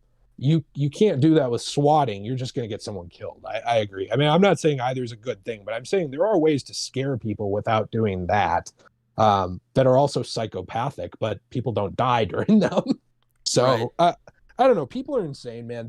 That's why that stuff worries me. Like, I don't even talk about like my last name really on my channel. If someone figures it out, cool, good for them. Here's a cookie, but it's not really something that I think is relevant.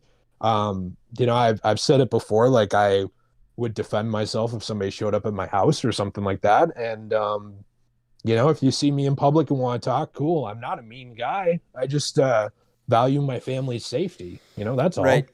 Right. Well, did we get way too off of Guardians, by the way? What happened to that QA? Oh, I think we're fine. I mean, I think we can wrap it up here. We talked about it for probably 30 minutes. And then the other hour and a half was other stuff, but I really enjoyed this. So I thought it was a fun stream. Actually, I was looking at our viewers. Now the viewers are starting to go down because I think it was so late, but we were hanging around, 90 to 100 the whole time when we were talking about this stuff. So I think people enjoyed it as well, from what I've seen from the chat. But, yeah, man, Jay, thanks so much for hopping on. I really appreciate it. Had a really fun stream. I know we'll be doing a lot of collabs the rest of the year as we get closer to this game and, have a lot of other fun games coming out this year into 2022. I'm looking forward to it. And hey, obviously in the chat down below, a couple things in the chat, not to hijack your stream, let Kobe know if I sounded bad or anything like that, like my audio, and I will work on that too. Like I want to get a better dedicated webcam setup and stuff for next time, that we stream or collab, but it might just be this again. I don't know. And I appreciate you having me on. Every time I work with you or Alex from Podcast Now or anybody like that, I do see new people in my community, and that means a lot. I like that people listen to us talk and they want to come hang out. And I am very grateful that maybe a couple people came over here from my channel. I announced this on my Discord and on Twitter, and I'm glad that some people probably found you through me. Totally. That's kind of how you have to do it in modern day if you don't want to be a sellout completely. Totally, yeah. And I think we should continue to do that throughout this year to help build both of our audiences, obviously. And we'll just end on Greg's note. This should be Jay's third channel. No one is here for Slick Wolf. Holy shit! That's me. No, that's Greg, dude. Dude. Greg is Greg. That's just how he is. He's fun. He rigs elections against me though, and I will not. I know. Him. Yeah. He did a poll. That was so rigged. How did the two YouTubers lose to?